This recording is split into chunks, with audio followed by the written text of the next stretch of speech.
Rolling कर्मशील विदेश presence रोजगारीका कुरा।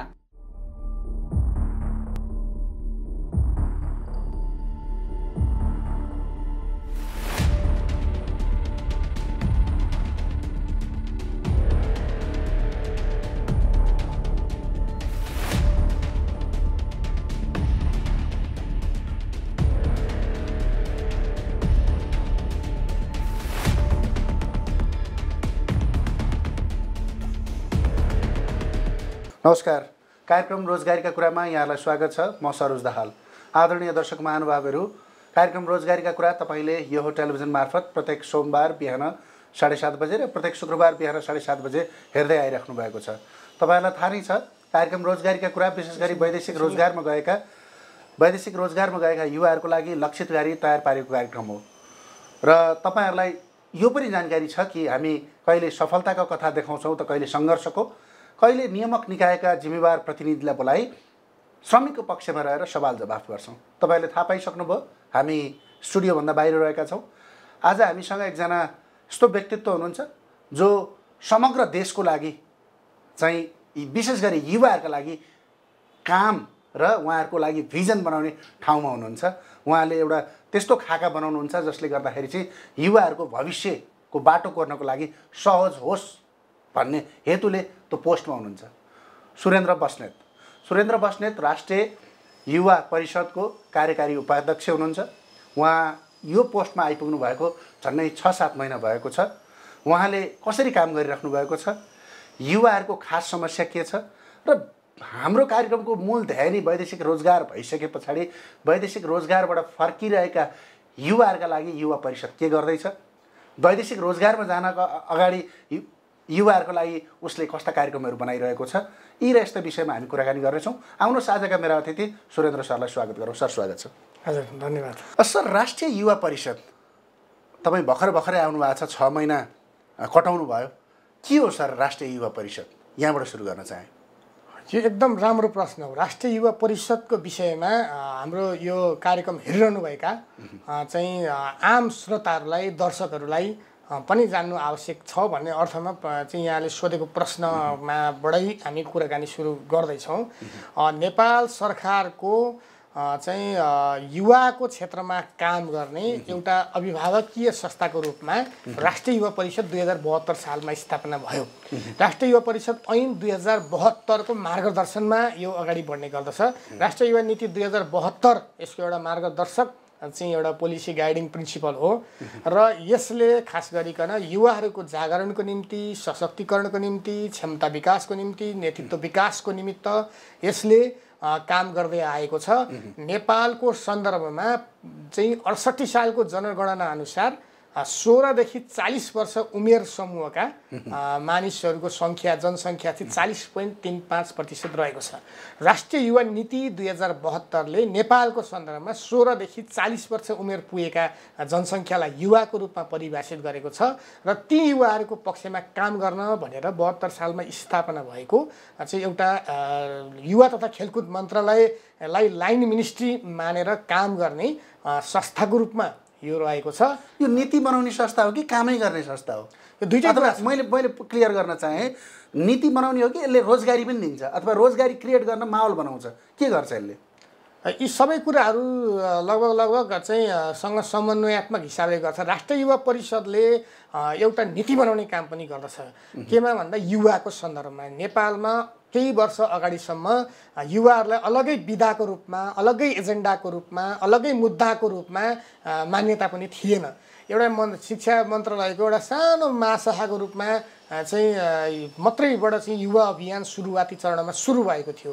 पछि त्यो विस्तारित हुँदै गयो। युवा आन्दोलनकर्मीहरू, युवा अभियन्ताहरूले चाहिँ अगस्त 12 को दिन अन्तर्राष्ट्रिय युवा दिवस मनाउने सन्दर्भमा युवाहरूको क्षेत्रमा काम गर्ने अलग्गै एउटा शक्तिशाली निकाय संस्था चाहिन्छ भन्ने आवश्यकता बोध भएर त्यसका निम्ति लामो समय युवा अभियन्ताहरूले बहस गरे, छलफल गरे। हामी पनि त्यो बहस र अभियानमा थियौँ। फलत चाहिँ नेपालमा युवा तथा खेलकुद मन्त्रालय स्थापना भयो।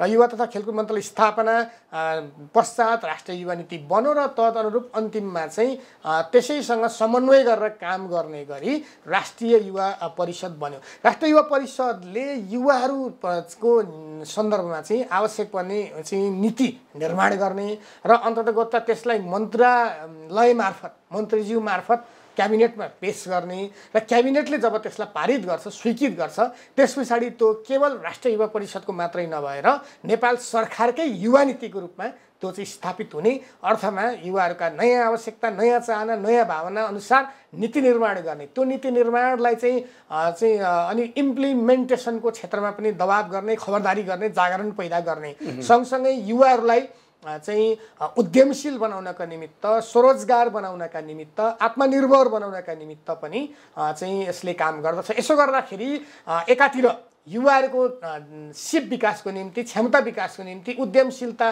विकासको निमित्त यसले चाहिँ त्यस खालका युवाहरूलाई अघि यहाँले भने जस्तो एउटा माहौल क्रिएट गर्ने काम गर्दछ भने सँगसँगै त्यसरी तयार भएका युवाहरूलाई राष्ट्रिय जीवनका विभिन्न क्षेत्रमा युवासँगका क्षेत्रमा काम गर्ने विभिन्न 14वटा मन्त्रालयहरूमा कार्यक्रम छन् ती कार्यक्रमसँग समन्वय गर्ने सन्दर्भमा र चाहिँ युवाका निम्ति बनेका नीति र योजना र कार्यक्रमलाई लागू गर्ने सन्दर्भमा पनि यो त भयो। तपाईँले अब युवा परिषदले के गर्छ पोलिसी कस्तो बनाउँछ के गर्छ भन्ने कुराहरू गर्नुभयो सुरेन्द्र सर।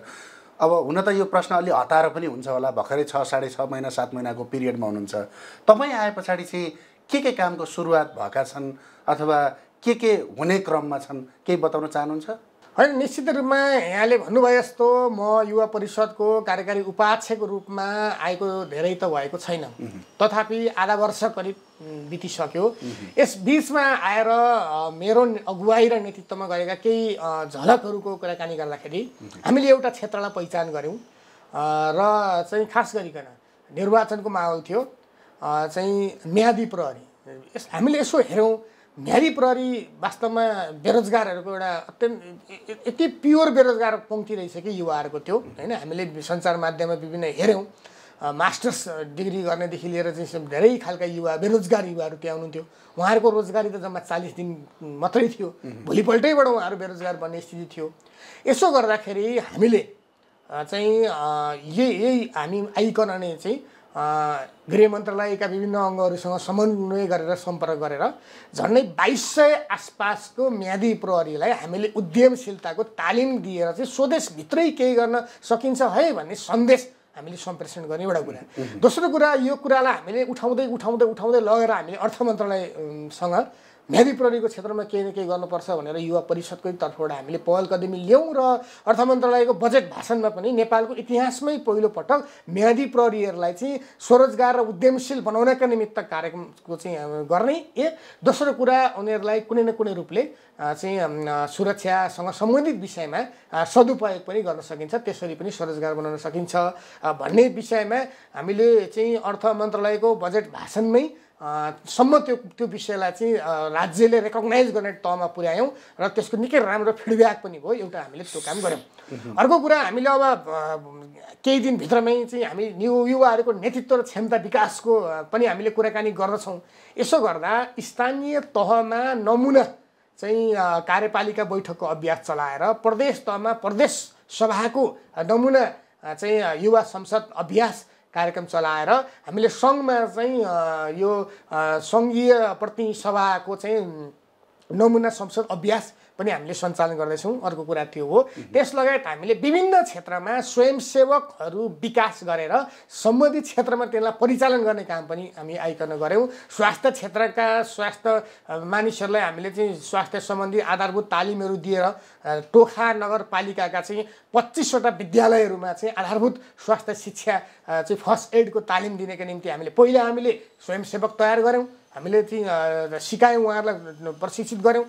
प्रशिक्षित भइसके पछाडि ती युवाहरू चाहिँ विभिन्न चाहिँ सामुदायिक विद्यालयमा गएर उहाँहरूले त्यो ज्ञान र त्यो शिक्षा बाँड्नुभयो। कृषि क्षेत्रमा पनि हामीले चाहिँ कृषि प्रवर्धनका निमित्त स्वयंसेवकहरूको विकास गर्ने काम गऱ्यौँ। तिनीलाई परिचय तपाईँहरूले त्यो काम गरिराख्नु भएको छ होइन। अघि तपाईँले एउटा कुरा के उठाउनु भयो भन्दाखेरि म्यादीको 1 लाख सङ्ख्या माग्दाखेरि त्यसको डबल सङ्ख्यामा आवेदन पर्यो र जुन एउटा डरलाग्दो अवस्था देखियो। सरकारको प्रत्येक बजेट भाषणमा पनि देखिन्छ कि युवा लक्षित कार्यक्रम, हरेक चिजमा युवालाई पहिलो प्राथमिकतामा राखेको देखिन्छ। वास्तवमा स्वदेशमै रोजगारीको अवस्था कस्तो छ? तपाईँ आफै एकजना युवा हुनुहुन्छ, कुनै पार्टीको नेतृत्व पनि गरिराख्नु भएको छ, युवा आन्दोलनमा पनि हुनुहुन्थ्यो, विभिन्न राजनीतिक कालखण्डमा युवालाई नेतृत्व गर्दै तपाईँ यहाँसम्म आइपुग्नु भएको छ। अहिले एक्ज्याक्टली युवाको समस्या रोजगारी मात्र हो कि अरू पनि केही छ? नेपालमा राजनीतिक परिवर्तन, सामाजिक परिवर्तन, सांस्कृतिक परिवर्तनको आन्दोलनमा युवाहरूले जहिलेसुकै अग्रभागमा रहेर हिस्टोरिकल्ली निर्णायक भूमिका निर्वाह गरेको कुराप्रति हामी सबै जानकार नै छौँ।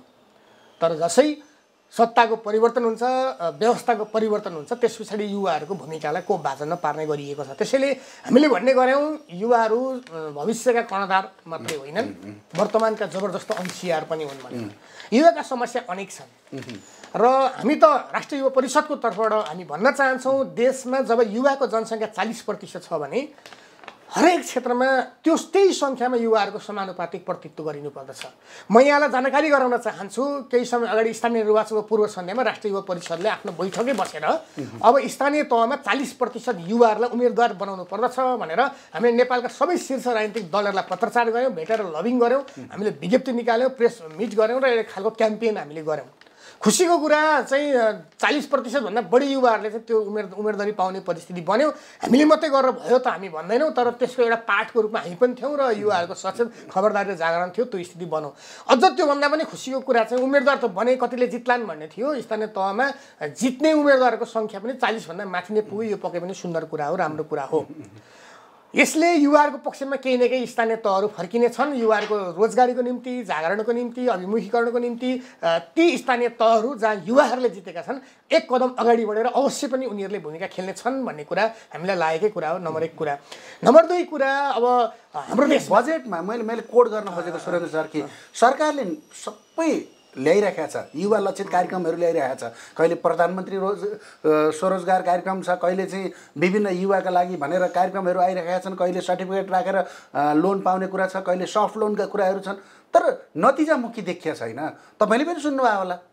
हो, अवश्य पनि। किन नतिजामुखी भइरहेको छ? तथ्याङ्कहरूले के बताउँछ भने नेपालमा हरेक वर्ष झन्डै 5,38,000 भन्दा बढी युवाहरू चाहिँ कामको खोजीमा वा पढाइको नाममा वा विभिन्न नाममा विदेशिने गरेको चित्र एकातिर छ।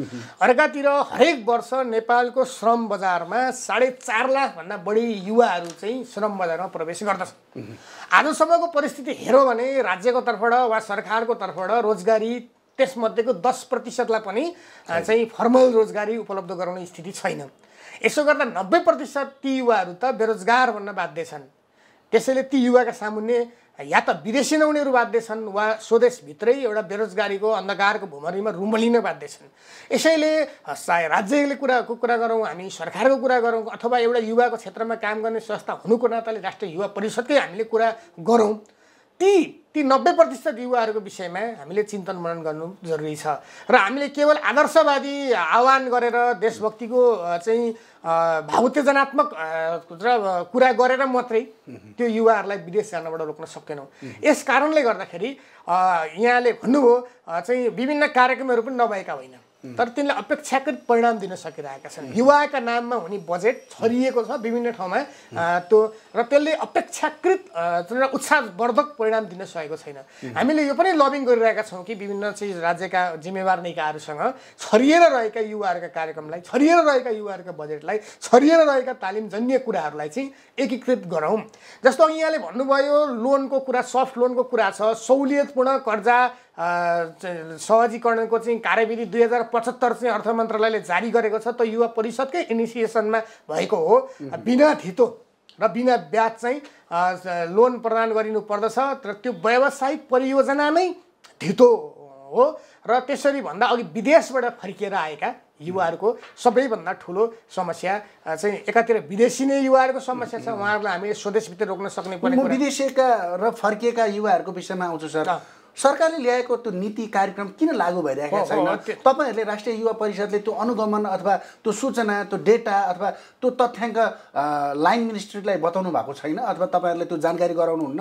तपाईँ आफै पनि त त्यसको बारेमा जानकार हुनुहुन्छ होला। हो, अवश्य पनि हामीले लाइन मिनिस्ट्रीलाई वा योजना आयोगलाई वा अर्थ मन्त्रालयलाई वा चाहिँ प्रधानमन्त्री कार्यालयमै पनि हामीले विभिन्न चाहिँ समयमा हाम्रा चासोहरू, सरोकारहरू र हामीले गर्न सकेका कुरा र गर्न नसकेका कुराको विषयमा हामीले बहस पैरवी गरिरहेकै छौँ। फेरि पनि अपेक्षाकृत र सकारात्मक परिणाम अझै पनि आउन सकेको अवस्था छैन। किनभने चाहिँ हामीले आवाज त उठाउँला, मुद्दा त उठाउँला, पैरवी पनि गरौँला, बहस पनि गरौँला, ध्यान आकर्षण पनि गरौँला, तर जबसम्म रिजल्ट आउँदैन, जबसम्म परिणाम आउँदैन, जबसम्म डाटामा चाहिँ युवाहरूको यति युवाहरू स्वरोजगार भए भन्ने कुरा आउँदैन, तबसम्म ती कुराहरूको त्यति ठुलो अर्थ हुन्न। त्यसैले अहिले हामीले एउटा नयाँ अघि पनि चर्चा गऱ्यौँ कि ब्याङ्कहरूले के भन्ने गरे भने ठिक छ हामी लोन त दिउँला, तर लोन लिन लायक युवा पनि हुनु पर्यो।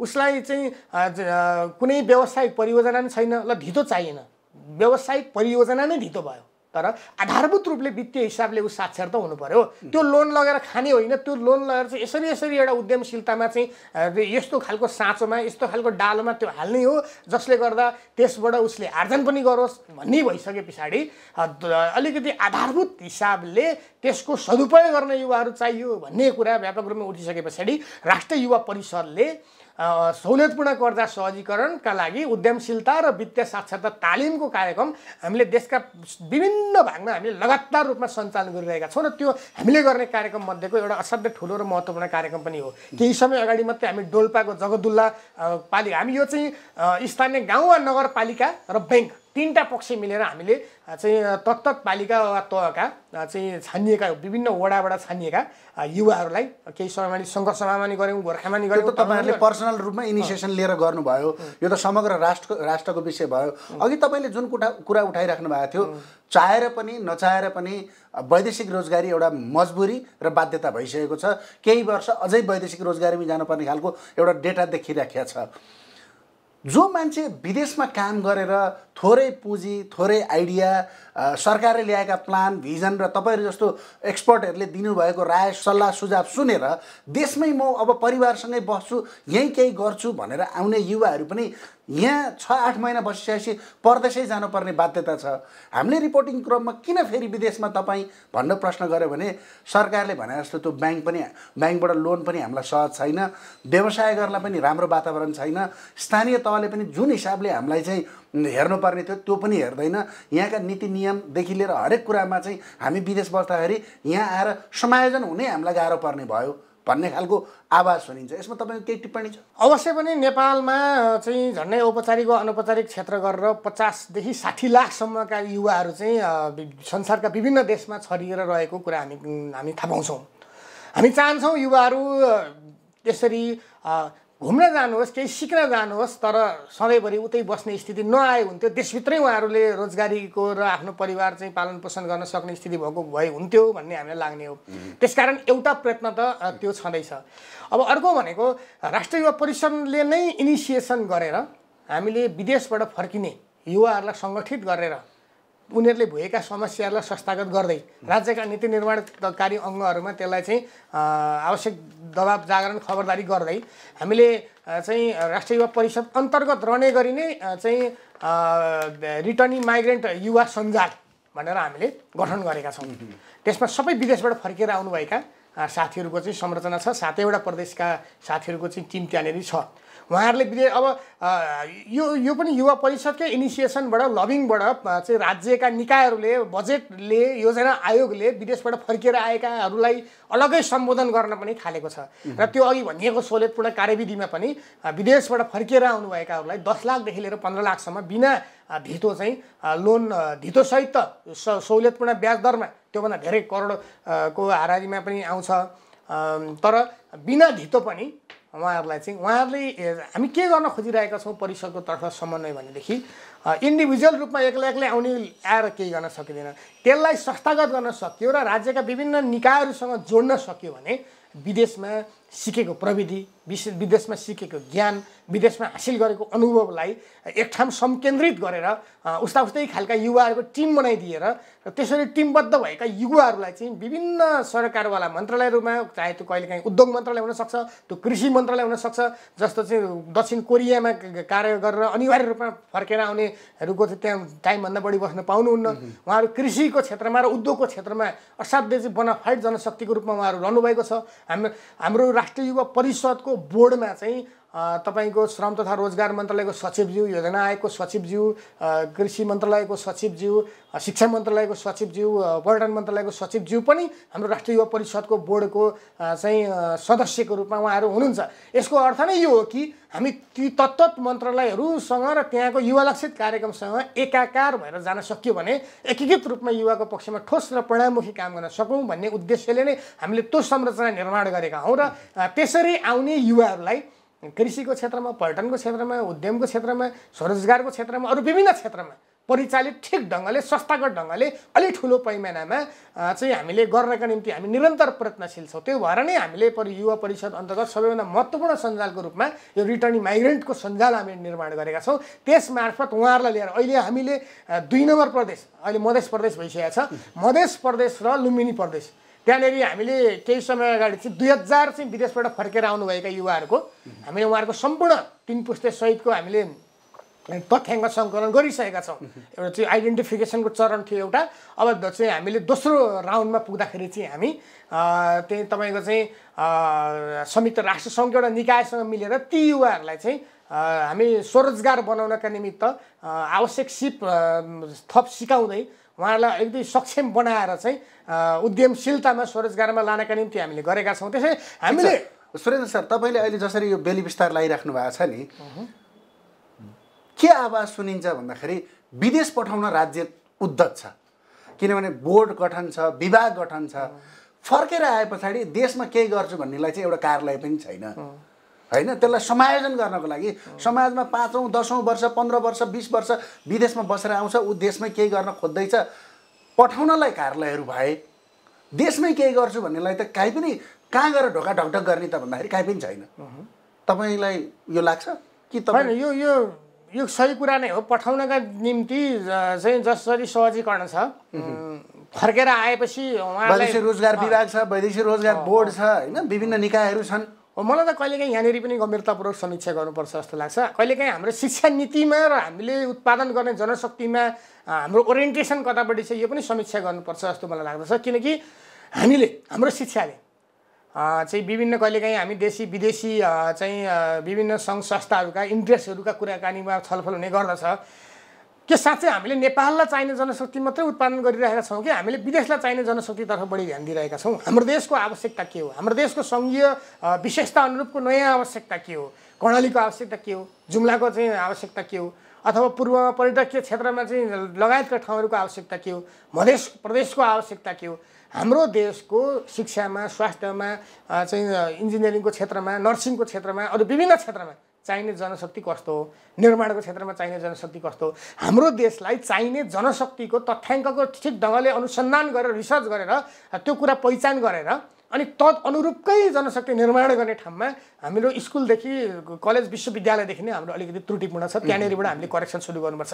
हामीले ठिक छ हाम्रो अहिलेको ग्लोबल दुनियाँमा म यो पनि भन्दिनँ कि कोही युवाहरू बाहिर जानै हुँदैन, बाहिर जान सकिन्छ, तर बाहिर जाँदा पनि कम्तीमा एउटा आधारभूत हिसाबले सिप सिकेर जान सक्यो भने, सिप सिकेर पठाउन सक्यो भने चाहिँ उहाँहरूले त दोब्बर तेब्बर पैमानामा पैसा कमाउन सक्नुहुन्छ नि त होइन।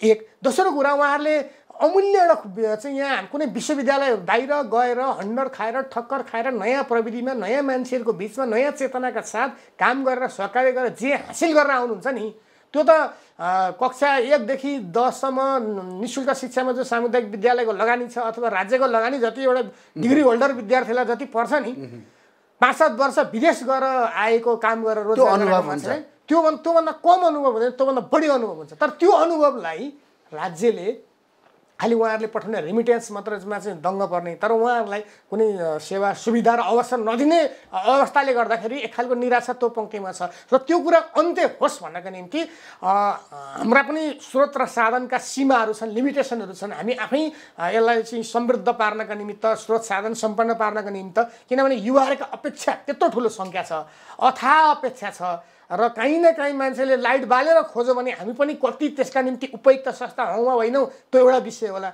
तै पनि युवाहरूको बारेमा बोल्ने, आवाज उठाउने कम्तीमा एउटा निकाय, एउटा संस्थाको रूपमा हामी छौँ। त्यसो गर्दाखेरि हाम्रा तर्फबाट पनि हामीले प्रयत्न गर्ने कुरा एउटा भयो।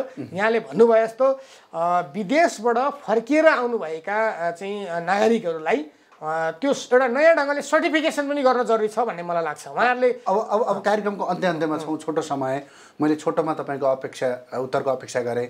गत महिनाको मात्र डेटा हेर्ने हो भने पनि श्रम स्वीकृति लिनेको सङ्ख्या 45,000 छ। एनओसी लिने उच्च शिक्षाको लागि बाहिर जानेको सङ्ख्या झन्डै 1,25,000 छ। अब यो तथ्याङ्क तपाईँ युवा परिषदको उपाध्यक्ष भएको नाताले तपाईँले यसलाई कसरी हेर्नुहुन्छ, त्यो तपाईँबाट जवाफ चाहे। यसलाई रोक्नुपर्छ कि यसलाई अझ बढावा दिनुपर्छ, यसमा तपाईँको धारणा के छ? होइन, केही दिन अगाडि म पनि राजधानी विभाग गएको थिएँ। त्यहाँ एकजना कर्मचारी साथीसँग भेट भयो। त्यहाँको भेट देखेपछि मैले सुने यहाँ कति मान्छे दैनिक आउँछन् त यो राजधानी विभागमा भने यहाँ दैनिक 7,000 मान्छे आउँछन्। 4,000 मान्छे चाहिँ पासपोर्टको लागि पेस गर्न निवेदन गर्न आउँछन्। 3,000 मान्छेहरू पासपोर्ट लिनका निम्ति आउँछन् र चाहिँ झन्डै 500-700 हजार मान्छे तिनकै वरिपरि सहयोग गर्ने मान्छेहरू, त्योसँग सम्बन्धित मान्छेहरू आउँछन्। त्यसले गर्दा 7,000-8,000 मान्छेहरू जहिले ओहोरदोहोर आवत जावत हुन्छ भन्ने तस्बिर देख्दा नेपाल पढ्न अन्यत्र जानु पर्दैन रहेछ। राजधानी विभागमा गएर त्यहाँको लाइन हेऱ्यौँ भने हामी नेपाल पढ्न सक्छौँ, नेपाल जान्न सक्छौँ, नेपाल बुझ्न सक्छौँ भन्ने कुराकानी देखिन्छ। त्यसैले एउटा हामीले त्यो आवाज उठाइरहेका छौँ, इनिसिएसनको प्रयत्न सानो ठाउँबाट पनि गर्न खोजिरहेका छौँ। नेपालमा अब चाहिँ विदेशबाट फर्केर आएका नेपाली दाजुभाइ दिदीबहिनीहरूलाई चाहिँ उहाँहरूले सिकेको ज्ञान, सिप र दक्षतालाई प्रयोग गर्नका निम्ति एउटा शक्तिशाली बोर्ड गठन हुनु जरुरी छ भन्ने मलाई लाग्दछ। त्यो चाहिँ पठाउने बोर्ड चाहिँ भयो यहाँ, होइन? त्यसरी फर्केर आउनेलाई एउटा ठुलो चाहिँ एउटा भनौँ न अब औद्योगिक एउटा चाहिँ प्राधिकरण निर्माण गर्ने एउटा रोजगार प्राधिकरण, शक्तिशाली मलाई लाग्छ शक्तिशाली रोजगार प्राधिकरण निर्माण गर्ने र त्यो औद्योगिक क्षेत्रमा लाग्नका निम्ति पनि चाहिँ प्रवर्धन गर्ने र त्यो ती विदेशमा गएर फर्केर आउनेहरूलाई मात्रै होइन, उहीँ रहनुभएकालाई नि नेपाल फर्क्यौँ लाग्ने वातावरण त बनाउनु पर्यो नि त। त्यो राज्यले त्यो गर्नु पर्यो र एउटा लोक कल्याणकारी राज्य, एउटा जनउत्तरदायी राज्य र आजको एउटा लोकतान्त्रिक राज्यले आफ्ना नागरिकहरूप्रति चाहिँ मेरो राज्य, मेरो सरकारले मलाई हेर्दैन, मलाई संरक्षण गर्दैन, मलाई रोजगारी दिन सक्दैन, मलाई देशभित्रै टिक्ने बाटो निर्माण गर्न सक्दैन भन्ने अनुभूतिका साथ, पीडाका साथ मान्छेहरू गएका छन् नि। कसलाई बाहिर चाहिँ घुम्न डुल्न फिर्न जाने कुरा स्वाभाविक छ, तर कामै गर्न घर छोडेर, परिवार छोडेर, सारा चिज छोडेर मान्छेहरू जो जानु परेको छ, त्यति गर्दा पनि चाहिँ धेरै आम्दानी, धेरै कमाइ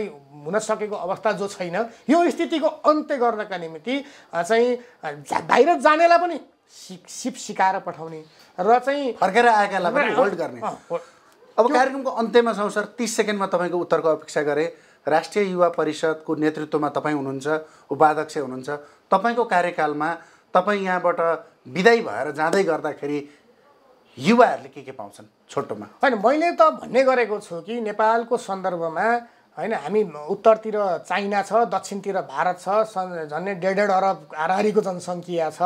यसो गर्दा हामीले गौतम बुद्धको लुम्बिनीलाई, सगरमाथालाई र पशुपतिनाथलाई पर्यटकीय दृष्टिकोणले शिरमा राखेर हामीले कृषि र औद्योगिक क्रान्तिको तीर चलाउन सक्यौँ भने विकास र समृद्धिको खीर खानका निम्ति नेपाललाई, नेपाली युवाहरूलाई धेरै समय लाग्दैन। तर यसका निम्ति अठोट चाहिन्छ, सङ्कल्प चाहिन्छ, प्रतिबद्धता चाहिन्छ, राज्यको नीति चाहिन्छ। त्यसो भएर लाखौँ लाख युवाहरूसँग हातेमालो गर्दै स्वदेशभित्रै चाहिँ केही स्वरोजगार बन्नका निम्ति, आत्मनिर्भर बन्नका निम्ति राज्यले पनि नीति ल्याउनु पर्दछ, सरकारले पनि नीति ल्याउनु पर्दछ। एउटा सरोकारवाला महत्त्वपूर्ण संस्था हुनुको नाताले राष्ट्रिय युवा परिषद पनि त्यस क्षेत्रमा महत्त्वपूर्ण ढङ्गले आफ्नो कदमहरू बढाउँछ र ती युवाहरूलाई देशभित्रै चाहिँ हातेमालो गरेर आफ्नो कुटो कोलालो पसिना श्रम सिप यही खर्च गरौँ। सानो देश छ, सुन्दर देश छ, हामीले थोरै मेहनत गऱ्यौँ भने धेरै परिणाम आउन सक्ने अवस्था पनि छ। राजनीतिक स्थायित्वको पनि खाँचो छ र एउटा सही प्रकारको शिक्षा र दीक्षा पनि जरुरी छ। युवाहरूलाई देशभक्तिको भावना पनि हामीले जागृत गराउनु जरुरी छ।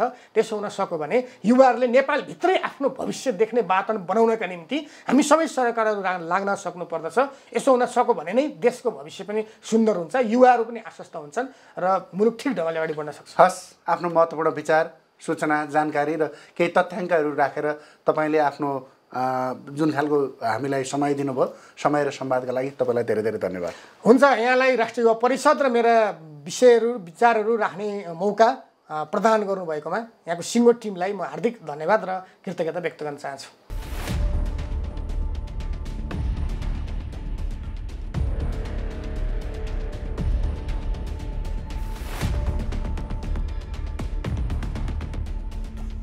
आदरणीय दर्शक महानुभावहरू, उहाँ हुनुहुन्थ्यो राष्ट्रिय युवा परिषदका कार्यकारी उपाध्यक्ष सुरेन्द्र बस्नेत। आज हामीले विदेशबाट फर्केर आएका युवा श्रमिकहरूलाई राज्यमै रोक्न अथवा देशमै रोक्नलाई के गर्नुपर्छ अथवा युवा परिषदले के काम गरिरहेका छन्, विशेष गरी युवा परिषदको भिजन के छ, आगामी दिनमा राज्यले कस्ता खालका पोलिसी र नीति लिनुपर्छ, यी र यस्तै विषयमा रहेर सुरेन्द्र सरसँग हामीले कुराकानी गऱ्यौँ।